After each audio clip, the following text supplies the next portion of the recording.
Bonjour, bonjour chers frères et sœurs. Comme chaque matin, nous sommes devant le Seigneur. Par sa lumière, il nous fait savoir qu'il est présent. Et ce matin, j'ai reçu la célébration qui révèle le côté humain de Jésus à travers YouTube, toujours. Et ce sont les noces de Cana, la vérité interdite sur le mariage de Jésus.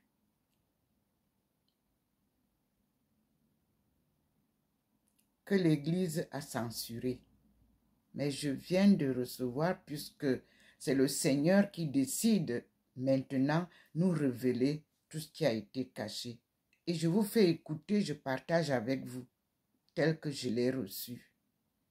Et j'ai dit, à Dieu la gloire pour les siècles des siècles, car il a décidé lui-même m'enseigner sa parole et les paroles de tous ceux qu'il a envoyés comme messagers.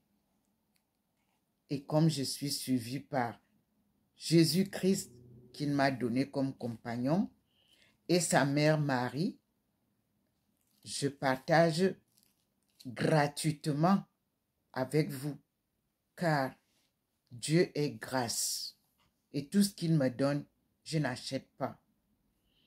Nous allons donc écouter ensemble cette vidéo reçue de YouTube. Et vous connaissez mon adresse YouTube.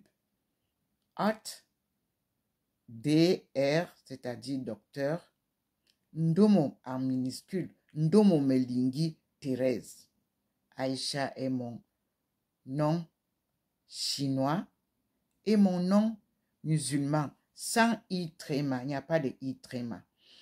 Alors nous écoutons ensemble en ce matin du 3 octobre 2025. Vous-même, vous voyez comment le Seigneur scintille, il clignote pour vous présenter sa présence actuellement au moment où je partage avec vous cette bonne nouvelle qu'il nous apporte.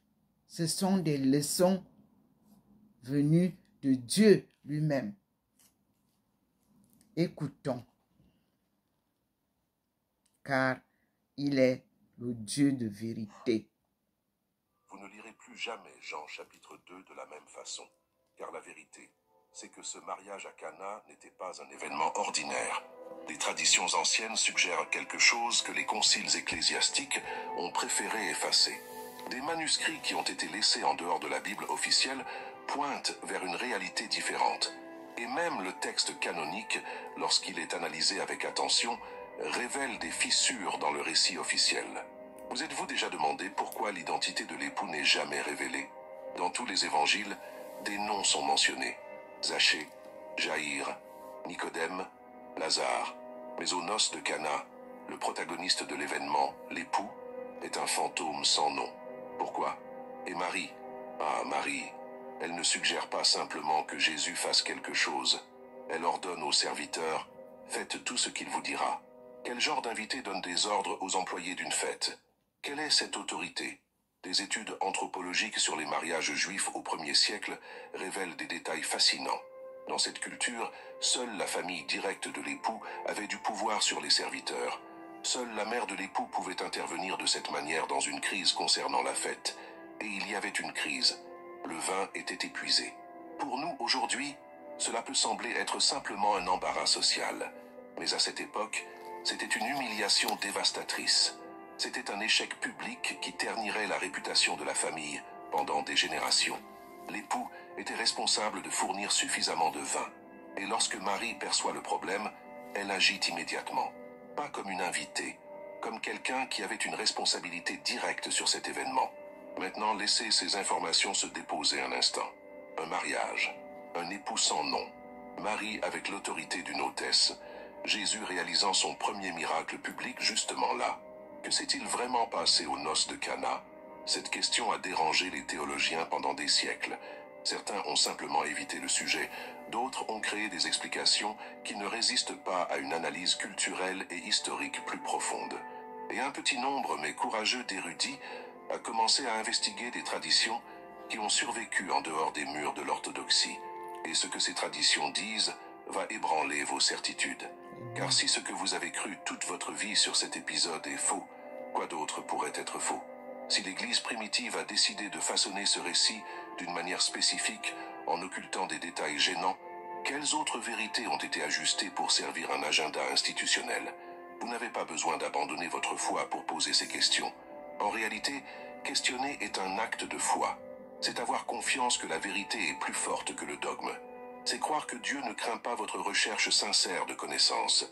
Alors préparez-vous, car dans les prochaines minutes, nous allons démonter l'un des récits les plus protégés du christianisme. Nous allons examiner le texte biblique à la loupe.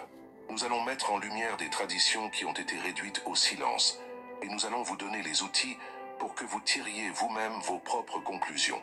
Car la vérité sur les noces de Cana n'est pas perdue. Elle a toujours été là, attendant que quelqu'un ait le courage de regarder. Commençons par les bases. Que dit réellement la Bible sur les noces de Cana? Le récit se trouve dans Jean 2, 1, 11. Et il est important de lire avec attention, mot par mot, car les détails comptent. Le texte commence ainsi. 3 jours après, il y eut des noces à Cana en Galilée, et la mère de Jésus était là. Jésus et ses disciples furent aussi invités aux noces. Première observation, Marie n'a pas été invitée. Elle était là. La construction grammaticale dans le grec original suggère qu'elle était déjà présente, comme si elle faisait partie de l'organisation. Jésus et les disciples, eux, ont été invités, subtil mais significatif. Le texte continue. Le vin ayant manqué, la mère de Jésus lui dit « Ils n'ont plus de vin ». Jésus lui répondit « Femme, qu'y a-t-il entre moi et toi? Mon heure n'est pas encore venue. » Sa mère dit au serviteur « Faites tout ce qu'il vous dira. » Ici, nous avons plusieurs couches d'étrangeté. Premièrement, pourquoi Marie s'inquiète-t-elle du vin? Si elle était simplement une invitée, ce ne serait pas sa responsabilité de résoudre ce problème. Le plus naturel serait qu'elle soit embarrassée avec les autres invités, mais pas qu'elle prenne l'initiative de chercher une solution. Deuxièmement, la réponse de Jésus. Il utilise le mot « femme », qui en grec est « ginaï », un terme respectueux, mais distant. Ce n'est pas « mère ». C'est comme s'il établissait une limite. Qu'y a-t-il entre moi et toi? Littéralement en grec, qu'y a-t-il entre moi et toi? Cette phrase est utilisée dans d'autres endroits de la Bible pour marquer une séparation de responsabilité. Jésus dit essentiellement « Ce n'est pas ma responsabilité, ce n'est pas mon problème. » Mais si ce n'était pas son problème, de qui était-ce? De l'époux, toujours de l'époux. Et pourtant, Marie ignore la réponse de Jésus et va directement vers les serviteurs. Faites tout ce qu'il vous dira. Comme si elle savait que, malgré la résistance initiale, Jésus finirait par résoudre le problème. Comme si c'était, d'une certaine manière, une responsabilité partagée entre eux. Le miracle se produit. 6 jarres de pierre, utilisées pour la purification rituelle juive, sont remplies d'eau. Entre 80 et 120 litres chacune. Au total, entre 480 et 720 litres d'eau, qui se transforment en vin. Et ce n'est pas n'importe quel vin. L'ordonnateur du repas, après avoir goûté, appelle l'époux et dit « Tout homme sert d'abord le bon vin, puis le moins bon après qu'on s'est enivré. Mais toi, tu as gardé le bon vin jusqu'à présent. » Il parle à l'époux, mais c'est Jésus qui a fourni le vin. Intéressant, n'est-ce pas?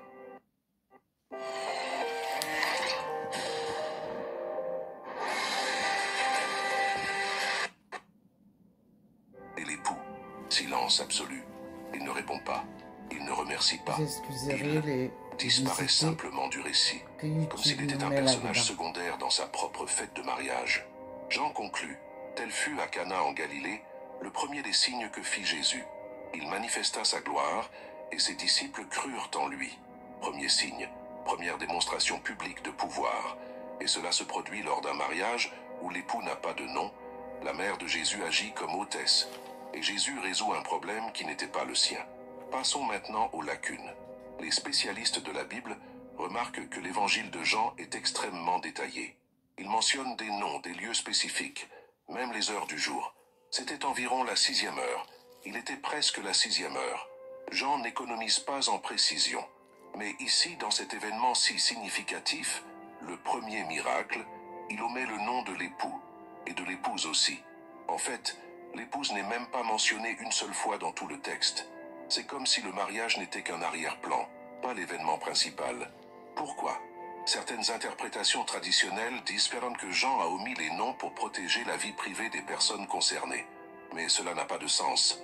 Jean mentionne Lazare par son nom, puis décrit sa résurrection, un événement qui attirerait certainement une attention indésirable. Il mentionne Marie-Madeleine, Marthe, Nicodème, Joseph d'Arimathie. Pourquoi protéger justement l'époux de Cana? D'autres interprétations suggèrent que les noms n'étaient pas importants pour le message spirituel du miracle. Mais Jean donne généralement du contexte. Quand Jésus guérit l'aveugle de naissance, Jean mentionne qu'il était assis à mendier. Quand il guérit le paralytique, il décrit qu'il était là depuis 38 ans. Les détails comptent pour Jean, sauf apparemment quand il s'agit des noces de Cana. La vérité, c'est que cette omission a généré des siècles de spéculations. Et certaines de ces spéculations proviennent d'endroits inattendus, des traditions orales préservées dans des communautés chrétiennes primitives, des textes apocryphes qui ne sont pas entrés dans le canon officiel, et même des analyses linguistiques du texte grec qui révèlent des nuances perdues dans les traductions modernes. Ce que toutes ces sources suggèrent va à l'encontre de tout ce que vous avez appris à l'école du dimanche. Et c'est exactement pour cela que nous devons continuer à investiguer. Si vous ressentez cette inquiétude grandir en vous, cette sensation que vous posez enfin les bonnes questions, alors vous devez vous abonner à cette chaîne maintenant. Pourquoi? Parce que ce que nous allons explorer dans les prochaines minutes n'est que la pointe de l'iceberg. Il existe des dizaines de récits bibliques qui cachent des vérités similaires, des couches de signification qui ont été adoucies, ajustées ou complètement réinterprétées au fil des siècles. Et ici, dans cet espace, nous nous engageons à investiguer ces vérités avec sérieux, respect et courage intellectuel. Alors abonnez-vous maintenant, car ce voyage ne fait que commencer, et vous ne voudrez pas manquer ce qui va suivre. Approfondissons le comportement de Marie aux noces de Cana, car plus vous l'examinez, plus cela devient étrange. Imaginez la scène, une fête de mariage en Galilée au 1er siècle. Les mariages juifs de cette époque étaient des événements communautaires massifs. Ils ne duraient pas quelques heures, ils duraient des jours, parfois une semaine entière. La famille de l'époux était responsable de nourrir et divertir des dizaines, parfois des centaines d'invités pendant toute cette période. C'était une démonstration publique de prospérité et de générosité. Et échouer dans cette démonstration était une honte qui marquerait la famille pendant des générations. Des études anthropologiques sur la culture méditerranéenne ancienne montrent que l'honneur et la honte étaient les piliers de la structure sociale. Votre réputation était tout. Alors, quand le vin vient à manquer au milieu de la fête, ce n'est pas seulement un problème logistique, c'est une catastrophe sociale. Et qui le remarque en premier? Marie. Pas les serviteurs qui devraient surveiller les provisions, pas l'ordonnateur du repas, responsable de coordonner le service. Marie. Et elle ne remarque pas seulement, elle agit immédiatement pour résoudre. Cela nous dit quelque chose de fondamental. Marie prêtait attention aux détails opérationnels de la fête. Elle surveillait, comme quelqu'un qui avait une responsabilité directe sur l'événement. Des recherches sur la structure familiale juive pendant la période du Second Temple indiquent que les mères avaient un rôle central dans l'organisation des mariages, surtout les mariages de leurs propres fils. La mère de l'époux était essentiellement la coordinatrice de l'événement. Elle supervisait la nourriture, la boisson, le confort des invités, exactement ce que Marie fait à Cana. Mais il y a plus. Quand Marie identifie le problème, elle ne va pas parler à l'ordonnateur du repas. Elle ne cherche pas l'époux. Elle va directement vers Jésus, comme s'il était la personne naturelle pour résoudre cette crise, comme s'il avait, d'une certaine manière, une responsabilité sur le succès de cet événement. Et la réponse de Jésus est révélatrice. « Femme, qu'y a-t-il entre moi et toi? Mon heure n'est pas encore venue. Faisons une pause ici. Mon heure n'est pas encore venue est une phrase que Jean utilise plusieurs fois dans son évangile, toujours en référence au moment de la crucifixion et de la glorification de Jésus. C'est un terme technique, théologique.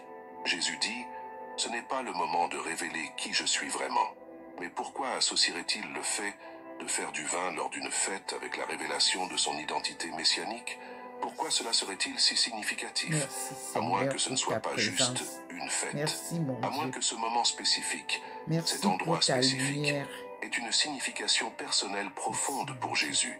Quelque chose qui rendrait un miracle là-bas particulièrement révélateur. Marie, cependant, insiste, et c'est crucial. Elle n'accepte pas le refus. Elle va vers les serviteurs et dit « Faites tout ce qu'il vous dira ». Quelle autorité Marie avait-elle pour donner des ordres aux serviteurs? Les analyses de hiérarchie domestique dans les maisons galiléennes du 1er siècle montrent que les serviteurs obéissaient à une chaîne claire de commandements. D'abord le maître de maison, puis l'épouse du maître, puis les enfants adultes.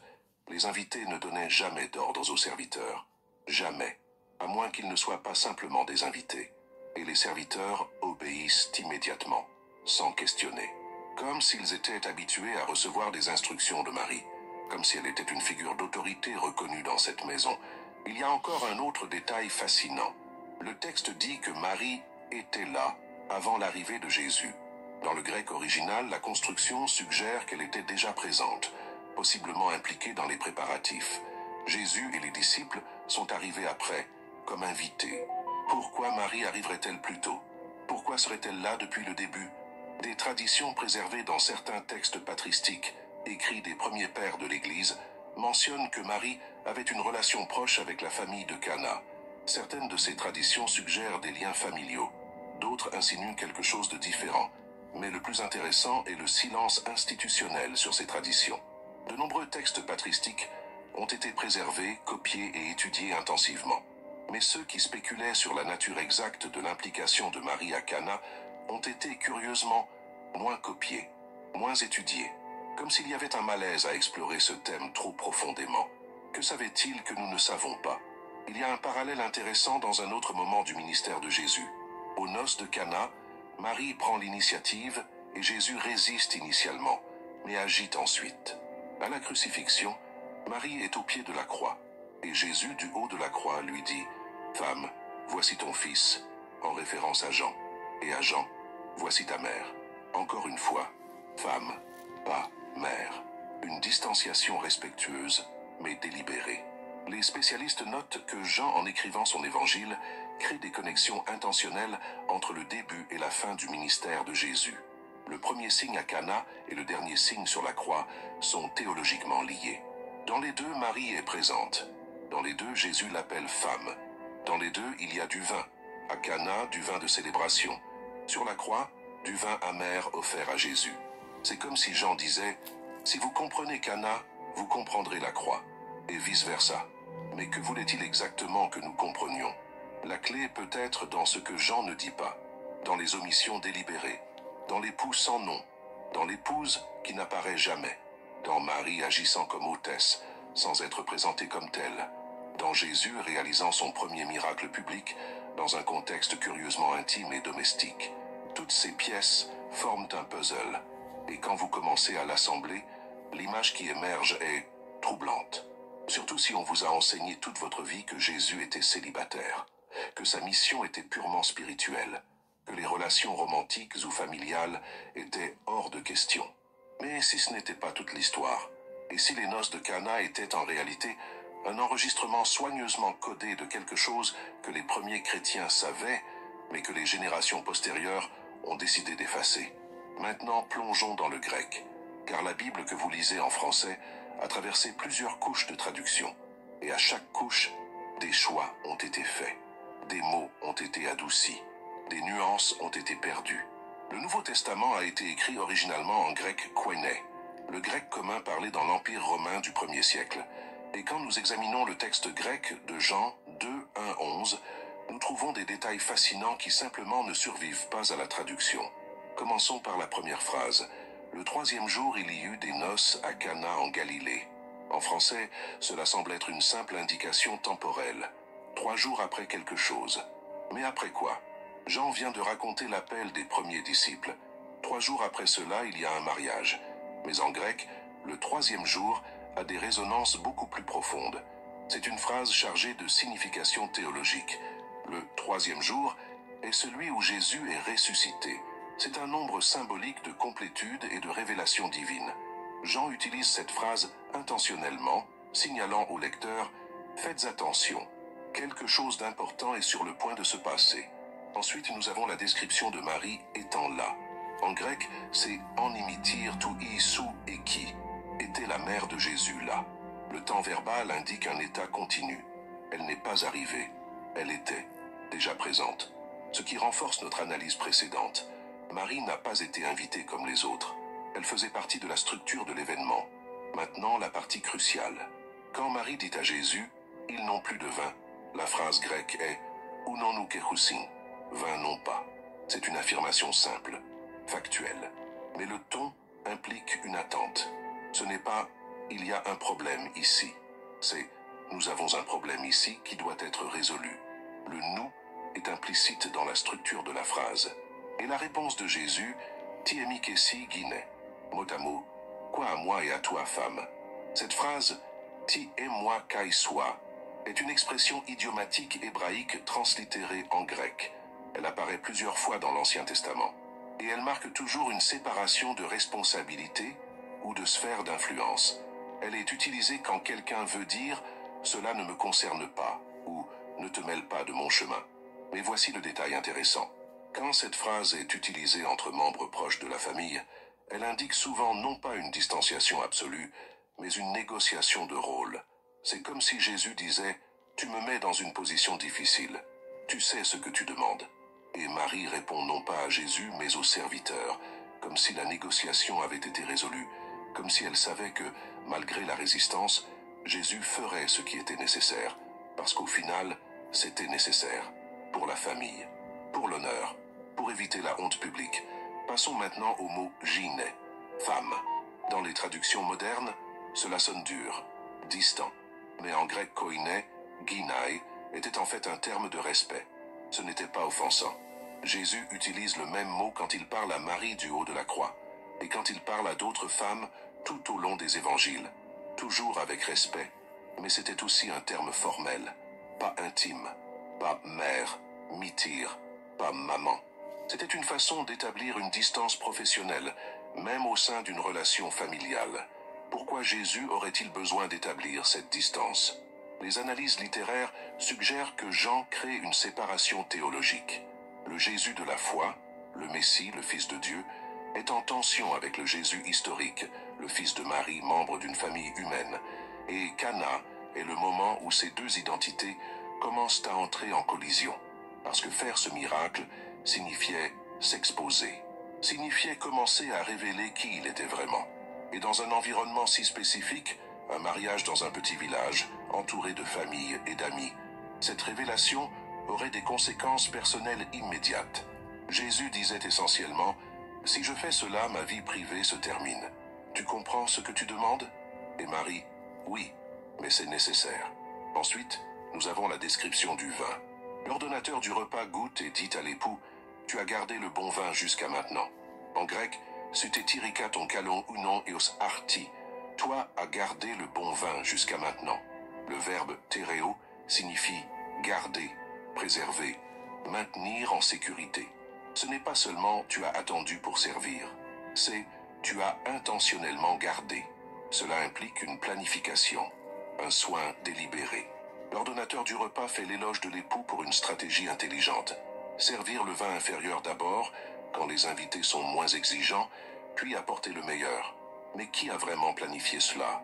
Jésus, à travers le miracle. Et l'époux ne répond pas, ne corrige pas l'ordonnateur en disant « En fait, ce n'était pas moi ». Simplement, silence. Pourquoi? Parce qu'accepter le crédit pour le miracle serait naturel, parce que le miracle bénéficiait directement à lui d'une certaine manière. Les spécialistes du récit johannique notent que Jean utilise fréquemment l'ironie dramatique, des situations où les personnages disent une chose, mais le lecteur sait quelque chose de plus. L'ordonnateur du repas fait l'éloge de l'époux sans savoir que le véritable fournisseur du vin est là, silencieux. Mais et si ce n'était pas seulement de l'ironie? Et si c'était aussi la vérité littérale? Et si l'époux était là, et le vin était vraiment pour lui? Mais l'identité de l'époux était exactement ce que Jean a choisi de ne pas révéler explicitement. Certaines traditions textuelles anciennes, préservées dans des commentaires patristiques et des variantes manuscrites, suggèrent que les premiers lecteurs de l'évangile de Jean savaient quelque chose que nous ne savons pas, qu'il y avait un contexte partagé, une information implicite qui rendait l'omission du nom de l'époux non pas une faille narrative, mais un choix littéraire délibéré, comme quand quelqu'un raconte une histoire et omettent un détail évident parce que tout le monde le sait déjà. Alors nous sommes allés à ce restaurant et vous n'avez pas besoin de dire lequel, parce que votre interlocuteur sait déjà duquel vous parlez. Jean a écrit pour une communauté spécifique. Et il est possible que, pour cette communauté, l'identité de l'époux de Cana était une connaissance commune, quelque chose qui n'avait pas besoin d'être dit explicitement. Mais ensuite est venue l'institutionnalisation, les conciles, la standardisation doctrinale. Et soudain, cette connaissance commune est devenue gênante. Maintenant, je veux savoir de vous, après tout ce que nous avons examiné jusqu'à présent, le comportement de Marie, les lacunes dans le texte, les détails dans le grec original, que pensez-vous? Pouvez-vous voir ce que Jean essayait peut-être de communiquer de manière voilée? Écrivez dans les commentaires votre réflexion honnête. N'ayez pas peur de dire « je ne sais pas » ou « je suis confus ». Ce voyage consiste à poser des questions, pas à avoir toutes les réponses. Votre perspective compte, et je veux construire cette investigation avec vous. Quand nous parlons d'évangiles apocryphes, nous devons clarifier quelque chose d'important. Nous ne parlons pas de livres faux ou inventés. Apocryphe signifie caché ou secret en grec. Ces textes sont de véritables documents historiques, écrits dans les premiers siècles du christianisme, qui simplement n'ont pas été inclus dans le canon officiel de la Bible. Pourquoi? Les raisons varient. Certains ont été considérés comme théologiquement problématiques. D'autres étaient utilisés par des groupes que l'Église institutionnelle considérait comme hérétiques. Et certains ont simplement été oubliés, copiés moins fréquemment, jusqu'à disparaître. Mais certains ont survécu. Et quand nous les examinons, nous trouvons des traditions alternatives sur Jésus qui sont fascinantes. Commençons par l'évangile de Philippe, découvert en 1945 à Nag Hammadi, en Égypte. C'est un texte gnostique du IIIe siècle, mais des études suggèrent qu'il préserve des traditions orales beaucoup plus anciennes. Dans un passage spécifique, le texte parle de 3 femmes qui marchaient toujours avec Jésus. Marie sa mère, la sœur de celle-ci, et Madeleine, celle qui était appelée sa compagne. Le mot utilisé ici, koinonos en grec, est significatif. Il peut être traduit comme compagne, partenaire ou conjointe. C'est un mot qui implique intimité et partenariat profond, pas seulement une amitié occasionnelle. Le texte continue, décrivant que Jésus embrassait fréquemment Marie-Madeleine, et les disciples étaient mal à l'aise avec cela, demandant pourquoi il l'aimait plus qu'eux. Maintenant, les traditions gnostiques sont complexes et symboliques. De nombreux spécialistes soutiennent que ces descriptions sont métaphoriques, représentant une union spirituelle, pas physique. Et c'est une interprétation valable. Mais il y a une autre possibilité. Et si c'était les deux? Et si les gnostiques utilisaient des relations humaines réelles comme symbole de vérité spirituelle plus grande? Après tout, c'est exactement ce que Jean fait dans son évangile canonique. Il utilise des événements historiques réels, un mariage, une tempête, une pêche, comme véhicule pour des vérités théologiques profondes. Histoire et symbolisme entrelacés. Un autre texte intéressant est l'évangile de Marie, Madeleine, également trouvé à Nag Hammadi. Ici, Marie apparaît comme une disciple éminente, quelqu'un qui avait des enseignements spéciaux de Jésus que les autres apôtres n'avaient pas. Pierre, dans le texte, est jaloux et questionne pourquoi Jésus aurait révélé des choses à Marie qu'il n'a pas révélées aux hommes. Lévi, présumément Matthieu, défend Marie, disant « Si le Sauveur l'a jugée digne, qui es-tu pour la rejeter ?» Ces textes nous montrent quelque chose d'important. Dans les premières décennies du christianisme, il y avait des débats intenses sur le rôle des femmes, sur Marie-Madeleine spécifiquement, et sur la nature de sa relation avec Jésus. Et ces débats n'étaient pas abstraits, ils étaient personnels, chargés d'émotions, comme s'il y avait des mémoires vivantes, des traditions transmises oralement, qui entraient en conflit avec le récit qui était institutionnellement établi. Maintenant, il est crucial de souligner, les évangiles apocryphes n'ont pas la même autorité historique que les évangiles canoniques. Ils ont été écrits plus tard, souvent par des communautés avec des théologies spécifiques. Nous ne pouvons pas simplement accepter tout ce qu'ils disent comme fait historique. Mais nous ne pouvons pas non plus les ignorer complètement, car ils préservent des traditions, des mémoires de communautés qui connaissaient des personnes qui connaissèrent les apôtres. Ils sont comme des échos de conversations anciennes. Et quand plusieurs textes apocryphes, écrits dans des endroits différents par des groupes différents, mentionnent tous une relation spéciale entre Jésus et Marie-Madeleine, cela mérite attention. Pas comme preuve définitive, mais comme évidence que c'était une tradition largement connue dans les premiers siècles. Une tradition qui, éventuellement, a dû être supprimée. Pourquoi? Eh bien, si Jésus a eu une compagne, une partenaire intime, cela soulève des questions théologiques complexes sur son humanité, sur le célibat, sur le rôle des femmes dans le leadership de l'Église, des questions que les conciles des 4e et 5e siècles ont préféré ne pas affronter. Alors Marie-Madeleine a été réinterprétée, transformée de disciple éminente en pécheresse repentie, un récit pratique qui la diminuait, qui la rendait dépendante de la miséricorde de Jésus au lieu de partenaire dans sa mission. Le pape Grégoire le Grand, en l'an 591, a officialisé cette réinterprétation dans un sermon, identifiant Marie-Madeleine avec la pécheresse anonyme de Luc 7 et avec Marie de Béthanie. 3 femmes différentes fusionnées en une seule, et définies principalement par son passé de péché. Les spécialistes bibliques modernes reconnaissent que cette fusion était une erreur historique, mais le dommage était fait. Pendant 1400 ans, Marie-Madeleine a été connue comme prostituée, pas comme apôtre des apôtres, titre que les premiers pères de l'Église, comme Hippolyte de Rome, lui donnaient. Ce n'est qu'en 2016 que le Vatican a officiellement élevé la célébration de Marie-Madeleine au statut de fête, reconnaissant son rôle apostolique. Mais même ainsi, l'image populaire reste déformée. Revenons aux évangiles apocryphes. Il y a un texte particulièrement intrigant appelé Pistis Sophia, foi-sagesse, un dialogue gnostique du IIIe siècle. En lui, Marie-Madeleine est l'interlocutrice principale de Jésus, posant plus de questions et recevant plus d'enseignements que n'importe quel autre disciple. À un moment, Jésus dit « Marie, toi bienheureuse, que je perfectionnerai en tous les mystères du haut. » Et les disciples masculins se plaignent que Marie parle trop, qu'elle domine la conversation. Pierre spécifiquement exprime son irritation envers elle. Ce conflit entre Pierre et Marie apparaît dans plusieurs textes apocryphes. Et c'est significatif, parce que Pierre représente l'autorité institutionnelle.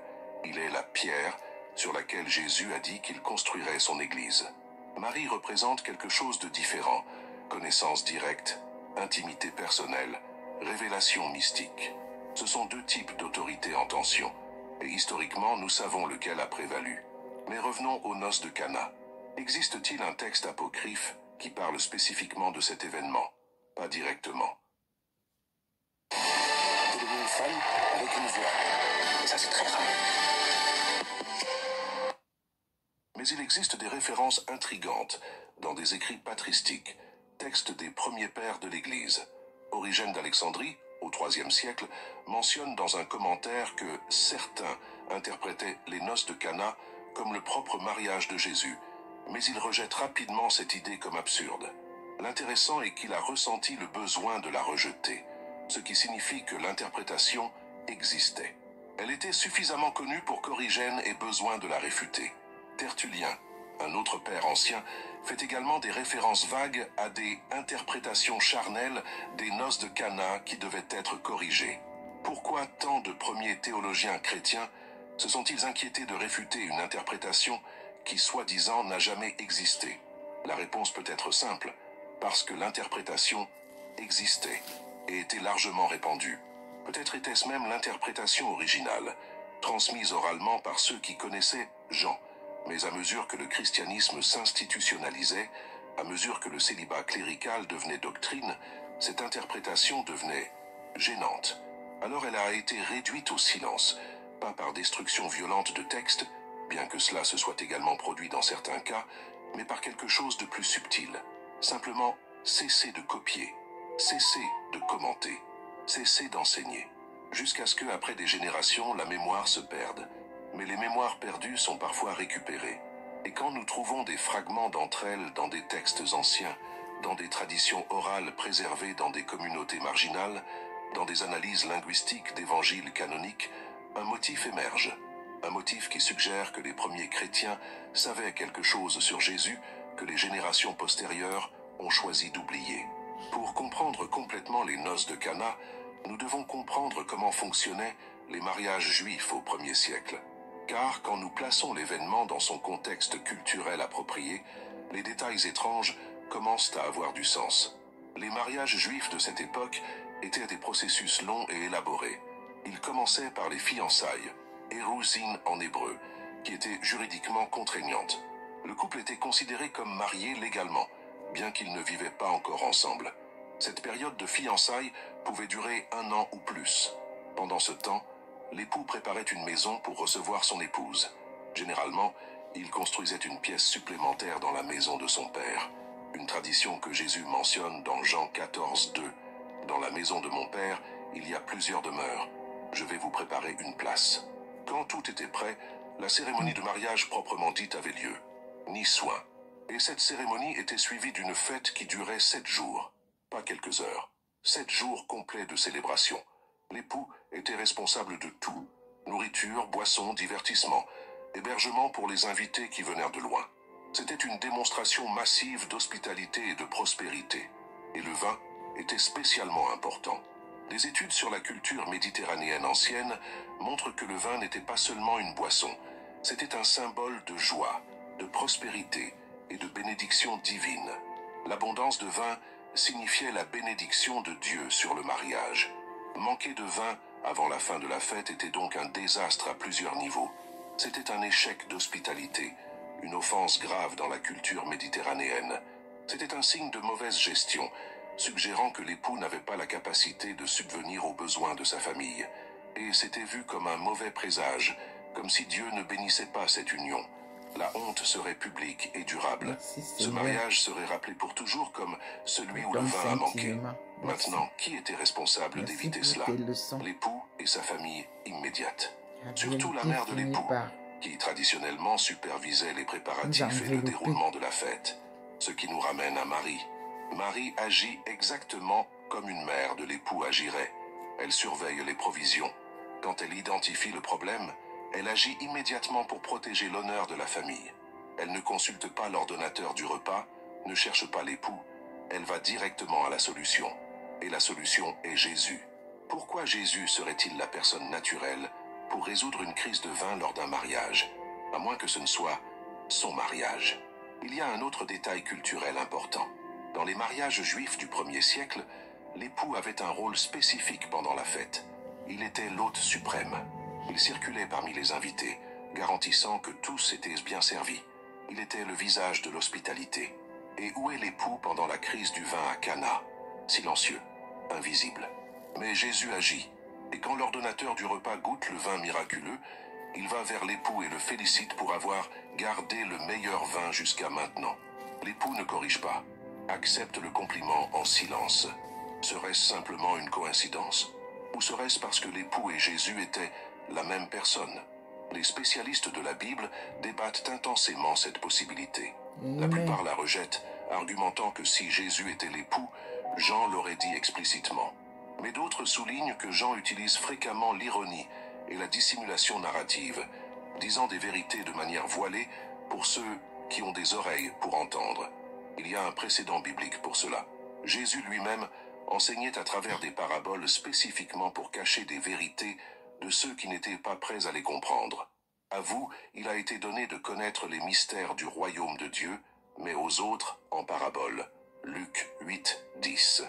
Et si Jean faisait la même chose, racontant l'histoire de manière que ceux à l'intérieur de la communauté comprennent, mais laissant suffisamment d'ambiguïté pour protéger des informations sensibles? Il y avait des raisons pratiques pour cela. L'évangile de Jean a été écrit probablement entre 90 et 100 après J.I.C. À cette époque, les chrétiens commençaient à faire face à une persécution romaine plus intense. Les documents chrétiens pouvaient être confisqués et utilisés comme preuve contre la communauté. Si l'évangile contenait des informations qui pourraient être utilisées pour délégitimer Jésus, comme un mariage, que certains dans la culture romaine pourraient interpréter comme diluant sa divinité, cela pourrait être dangereux. Alors Jean a peut-être choisi de raconter l'histoire de manière codée. Pour ceux qui savaient, les détails étaient suffisants. Marie, agissant comme mère de l'époux. Jésus résolvant la crise du vin.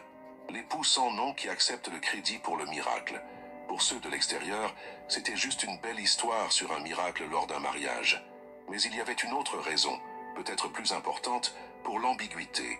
La tradition rabbinique. Les rabbins juifs enseignaient souvent à travers des questions sans réponse. Ils laissaient des lacunes intentionnelles dans leur récit pour forcer l'auditeur à penser, à investiguer, à chercher des couches plus profondes de signification. Il est possible que Jean, écrivant pour un public avec une mentalité juive, utilisait la même technique. Les lacunes ne sont pas des défauts, ce sont des invitations. Des invitations à regarder de plus près, à poser les questions inconfortables, à ne pas accepter passivement l'interprétation superficielle. Et quand nous posons ces questions, quand nous examinons les détails culturels, quand nous plaçons l'événement dans son contexte historique approprié, une possibilité émerge, une possibilité que l'Église institutionnelle a préféré ne pas explorer. Si les noces de Cana étaient en effet le mariage de Jésus, la prochaine question évidente est « avec qui ?» Les évangiles canoniques ne donnent pas de réponse explicite. Mais quand nous examinons le modèle de présence féminine dans la vie de Jésus, un nom apparaît constamment, Marie-Madeleine. Qui était Marie-Madeleine? Les évangiles la décrivent comme l'une des disciples les plus dévouées de Jésus. Luc 8, 2 mentionne qu'elle était l'une des femmes qui avaient été guéries d'esprits malins et de maladies, spécifiquement que 7 démons étaient sortis d'elle. Cette description a été postérieurement interprétée comme preuve de possession démoniaque ou de péché sexuel, mais les analyses linguistiques suggèrent quelque chose de différent. Dans la littérature juive de l'époque, 7 démons était fréquemment un code pour la complétude de l'affliction, pas nécessairement une possession littérale, mais une souffrance profonde de n'importe quel type. Cela pouvait être une maladie physique, un traumatisme psychologique ou une oppression sociale. Ce que nous savons avec certitude, c'est qu'après cet épisode de guérison ou de libération, Marie-Madeleine est devenue partie du cercle intime de Jésus. Et voici le détail crucial. Elle est mentionnée par son nom plus de fois dans les évangiles que la plupart des apôtres masculins. Elle apparaît dans les 4 évangiles. Et dans les 4, elle est présente aux moments les plus importants. La crucifixion, l'ensevelissement et la résurrection. Bénéficiez de 67% de remise sur l'achat d'un pack sonnette vidéo sans fil plus caméra intérieure 2e génération. En fait, Marie-Madeleine est le premier témoin de la résurrection. Dans Jean 20, Jésus lui apparaît d'abord, pas à Pierre, pas à Jean, à Marie, et il l'appelle par son nom, Marie, et elle répond, Rabouni, mon maître, mon professeur. Il y a une intimité dans cette scène qui est indéniable. Jésus ressuscité dans son premier moment d'apparition humaine choisit d'apparaître à Marie, dans un jardin, seul, à l'aube. C'est une scène chargée de symbolisme, le jardin comme l'Éden, l'aube comme nouveau commencement, Marie comme la nouvelle Ève, témoin de la naissance d'une nouvelle création. Mais c'est aussi une scène d'intimité profondément humaine. Il dit son nom d'une manière spécifique. Elle reconnaît sa voix immédiatement, et sa première réaction est d'essayer de le toucher, un geste qui suggère une familiarité physique antérieure.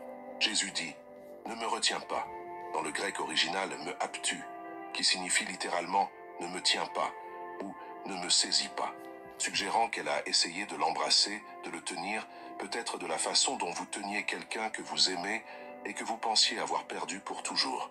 Les spécialistes débattent de la signification théologique de cette phrase, mais la signification humaine est claire. Il y avait une relation là, une relation marquée par l'affection, la confiance et l'intimité. Maintenant, connectons les points. Marie-Madeleine est décrite comme l'une des femmes qui servaient Jésus et les disciples avec leurs propres biens. Luc 8, 3. Le mot grec utilisé est diakonéo, servir, ministrer, pourvoir. Cela suggère qu'elle avait des ressources financières et les utilisait pour soutenir le ministère. D'où viendrait cette richesse? Certaines traditions suggèrent qu'elle était d'une famille aisée de Magdala. D'autres spéculent qu'elle avait sa propre source de revenus. Mais il y a une autre possibilité rarement considérée. Elle pourrait utiliser des ressources familiales partagées, comme une épouse le ferait. Dans la culture juive du 1er siècle, les femmes célibataires voyageaient rarement avec des groupes d'hommes. Ce serait scandaleux. Mais les épouses pouvaient accompagner leur mari, surtout dans les pèlerinages religieux